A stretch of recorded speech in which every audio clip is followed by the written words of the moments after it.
Henry's law ये बोलता है partial pressure of any gas is directly proportional to mole fraction of that gas. ठीक है, proportional का हम साइन हटाते हैं फॉर गैस के लिए, तो यहाँ नया कांस्टेंट आता है K H X gas. K H means K H is known as Henry's constant, Henry's constant. ठीक है, तो के एच जो है हेनरीज कांस्टेंट होता है और इसकी जो यूनिट होती है वो प्रेशर की यूनिट होती है। तो आपके जो भी यूनिट दी जाती है यूनिट ऑफ प्रेशर, वही आपकी हेनरीज कांस्टेंट की यूनिट है। अब देखो मैं एक क्वेश्चन सॉल्व करा रही हूँ। If N2 gas is bubbled, ठीक है, in water through water at 298 kelvin temperature, how many millimoles of nitrogen gas would dissolve in 1 litre of water. देखिए एक गैस है N2 गैस और उसे 1 लीटर वाटर में डिजॉल्व किया गया है। ठीक, गैस का प्रेशर दिया गया है, तो जो जो गिवन वैल्यूज़ है मैं आपके सामने रख रही हूँ। Pressure of gas equals to 0.987 bar. ठीक है, हेनरीज कांस्टेंट की वैल्यू दे रखी है, के एच दे रखा है, वो दे रखा है 76.48 और वो दे रखा है किलो बार। अब किलो बार को आप बार में कन्वर्ट करते हो तो आपको यहाँ पे किससे मल्टीप्लाई करना पड़ेगा, 10⁻³ से मल्टीप्लाई करना पड़ेगा। तो पार्शियल प्रेशर दे रखा है और के एच दे रखा है और हमसे पूछा है कि N2 के मोल्स बताओ, कितना मोल्स है, हाउ मैनी मिलीमोल्स। तो हम इसको कैसे करेंगे, हेनरीज कांस्टेंट ये बोलता है P इक्वल्स टू के एच एक्स। ठीक है, तो x इक्वल्स टू हुआ P अपॉन के एच। ठीक है, यहाँ तक बात समझ में आ रही है। तो हम सबसे पहले मोल फ्रैक्शन ऑफ गैस निकाल लेते हैं। मोल फ्रैक्शन ऑफ गैस निकल जाएगा तो मोल्स भी निकल जाएंगे। तो हम यहाँ वैल्यू पुट करें 0.987 डिवाइडेड बाय 76.48 किलो बार को मैं बार में कन्वर्ट करती हूँ तो ये हो जाता है 480 बार। तो मेरा मोल फ्रैक्शन आता है एक्स गैस आता है 1.29 इंटू 10⁻⁻5। ये आ गया मोल फ्रैक्शन ऑफ नाइट्रोजन। गैस कौन सी है, नाइट्रोजन, तो ये मोल फ्रैक्शन किसके लिए है, नाइट्रोजन के लिए।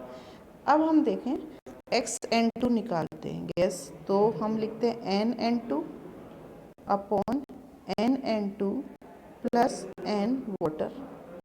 ठीक है, लेकिन हमारे पास में वाटर के मोल्स नहीं हैं, तो मैं आपको बता दूं कि 1 मोल वाटर में 1 लीटर वाटर जो होता है उसमें होते हैं 55.55 मोल वाटर के। और आपके क्वेश्चन में देखो 1 लीटर वाटर दिया हुआ है, तो 1 लीटर वाटर में 55.55 मोल होंगे ही होंगे। ठीक है, कर दें स्टार्ट अप। तो आगे देखो हम अब क्या होता है, जब मोल फ्रैक्शन निकालते हैं तो इनको हम नेग्लेक्ट कर सकते हैं क्योंकि इसके मोल्स बहुत ही कम है वाटर के मोल्स के सामने। तो XN2 का फॉर्मूला मैंने लिखा NN2 अपॉन N वाटर। ठीक है, XN2 हमने फाइंड आउट किया था 1.29 इंटू 10⁻⁻5 इक्वल्स टू NN2 और वाटर के मोल आपको पता है कितने हैं, 55.55। तो यहाँ पे ये नाइट्रोजन के मोल्स आ जाएंगे। तो मेरे पास आए नाइट्रोजन के मोल NN2 जो निकल के आया वो आया 71.595 इंटू 10⁻⁻5 मोल। अब मुझे इसको मिली मोल में कन्वर्ट करना है। ठीक है, मोल्स को मिली मोल में कन्वर्ट करना है, तो मैं इसको डिवाइड करूँगी 10⁻³ से। तो ये मेरा आंसर निकल के आया 76 मिली मोल। ठीक है, आई बात समझ में। तो इस तरह से ये क्वेश्चन आपका सॉल्व होगा हेनरीज लॉ को।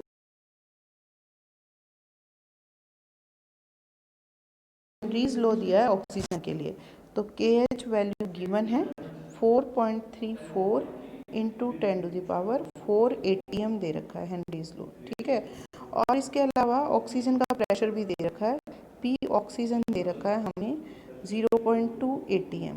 तो देखिए हेनरीज लॉ भी ATM में, प्रेशर ऑफ गैस भी ATM में है, तो हमें कोई चेंज नहीं करना। हमसे पूछा है calculate the concentration, calculate the concentration in mole per litre of dissolved oxygen in water, यानी हमें कंसंट्रेशन निकालनी है मोल पर लीटर के अंदर। तो हम क्या करें, हम हमारा फॉर्मूला अपनाते हैं, P इक्वल्स टू KHX, ठीक है, और X इक्वल्स टू हम निकालें तो P अपॉन KH हो जाएगा। बोलो होगा या नहीं होगा। और P कितना दे रखा है बच्चों, आपके सामने दे रखा है, प्रेशर दे रखा है 0.2 और KH दे रखा है 4.34 इंटू 10⁴ दे रखा है। तो हम यहाँ पे x निकाल लेते हैं, XO2। तो मेरा जो XO2 आंसर आ रहा है वो आ रहा है 4.6 इंटू 10⁻⁻6। अब मोल फ्रैक्शन निकल गया ना, तो मोल्स तो आराम से निकल जाते हैं, क्योंकि हमको पता है ये सब कुछ होता है। NO2 प्लस N कौन सा है सॉल्यूशन, सॉल्यूशन है वाटर, तो हमारा N वाटर हो जाएगा। अब मैंने आपको बोला था वाटर के सामने इसके मोल बहुत कम होते हैं, तो हम इसको नेगलेक्ट भी कर सकते हैं। तो हम फॉर्मूले को लिखेंगे इस तरह से, आप देखिए XO2 equals to NO2 upon NH2, ठीक है, यहाँ तक कोई दिक्कत नहीं है। हम वाटर का 1 लीटर मान के चलते हैं, ठीक है। तो 1 लीटर में आपको पता है वाटर के मोल्स होते हैं 55.5 होते हैं ना, तो हम इसको मल्टीप्लाई कर लेते हैं। NO2 आया equals to XO2 multiply by NH2, और मोल फ्रैक्शन कितना निकल के आता है आप देखिए, NO2 हमारा है XO2 है 4.6 इंटू 10⁻⁻6, ठीक है, और वाटर के मोल्स है 55.55। तो हमारा आंसर निकल के आया इसमें, यह आया 2.55 इंटू 10⁻⁻4 मोल ऑफ ऑक्सीजन। और ये कितने लीटर वाटर में डिज़ोल्व है, 1 लीटर में। तो इसकी जो स्ट्रेंथ हुई या इसकी जो कंसंट्रेशन हुई वो हुई 2.55 into 10⁻⁻4 mole of oxygen in पर लीटर वाटर, ठीक है। तो ये हमारा यहाँ पे क्वेश्चन सॉल्व हो जाता है हेनरीज कांस्टेंट की हेल्प।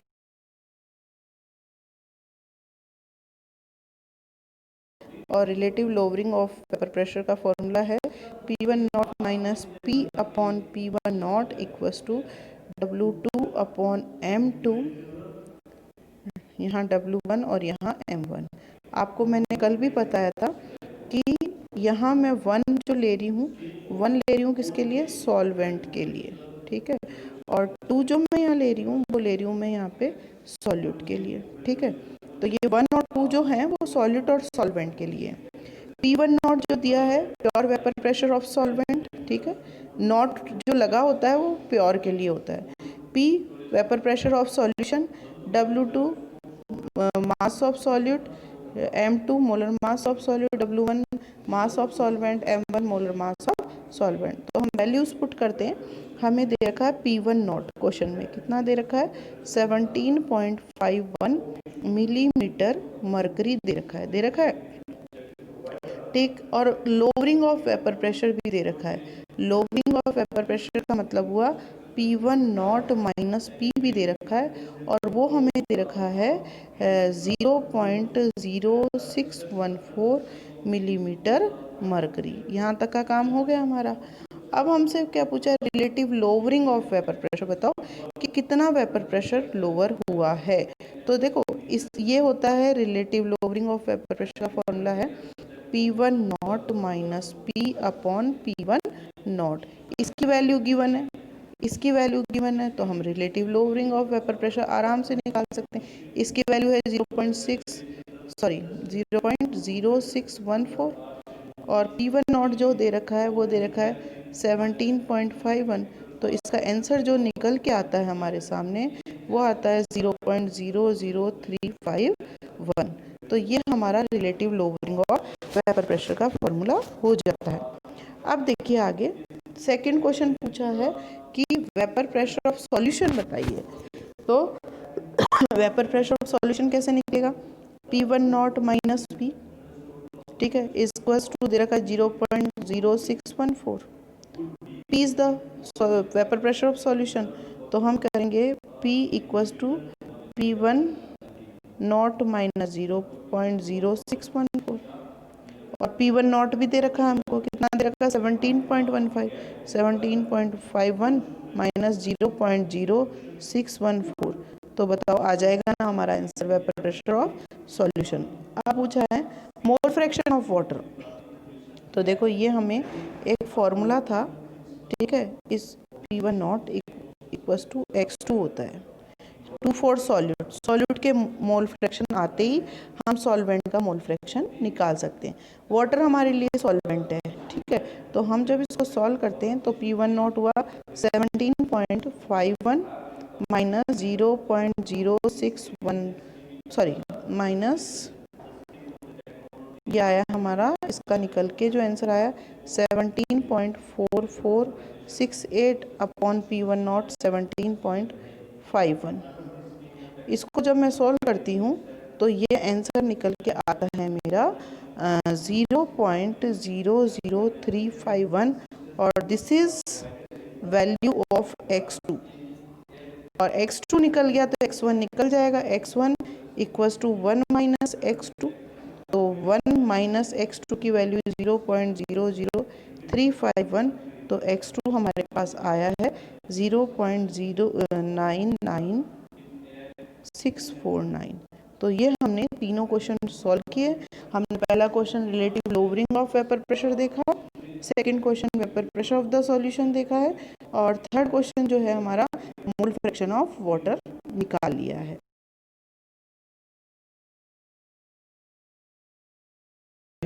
5% एक्वा सॉल्यूशन का मतलब हुआ कि given mass of solute W2 is 5 gram and W1 is कितना ग्राम हो गया, 95 ग्राम हो गया। भाई वाटर 95 ग्राम हो गया, वाटर का मोलर मास हमको पता है 18 होता है, और हमसे पूछा है calculate molar mass of M2, solute का निकालो, ठीक है। इसके लिए हमें वैल्यूज़ और भी दी गई हैं, देखिए क्या क्या वैल्यू दी है।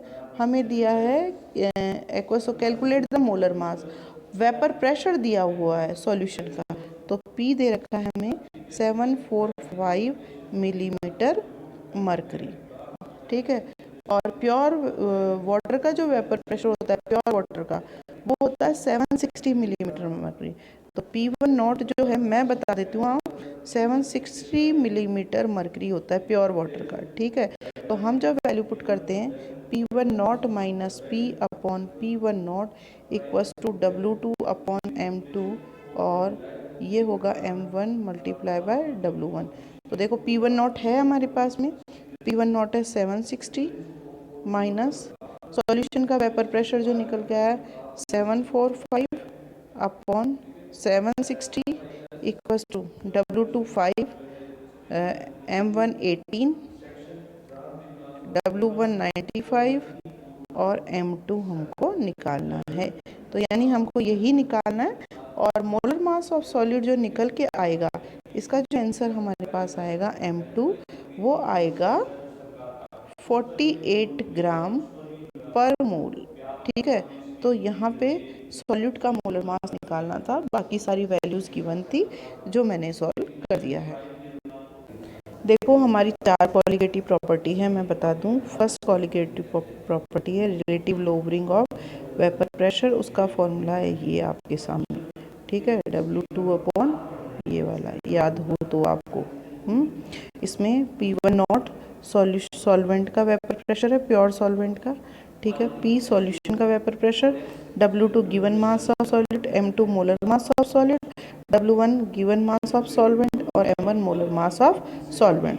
सेकेंड कॉलिगेटिव प्रॉपर्टी है delta TB equals to KB W2 multiply by 1000, ठीक है, and M2 multiply by W1। तो delta TB elevation in boiling point, KB यूबिलोस्कोपिक constant, W2 mass of solute, molar mass of solute, mass of solvent, इससे हम question solve करते हैं।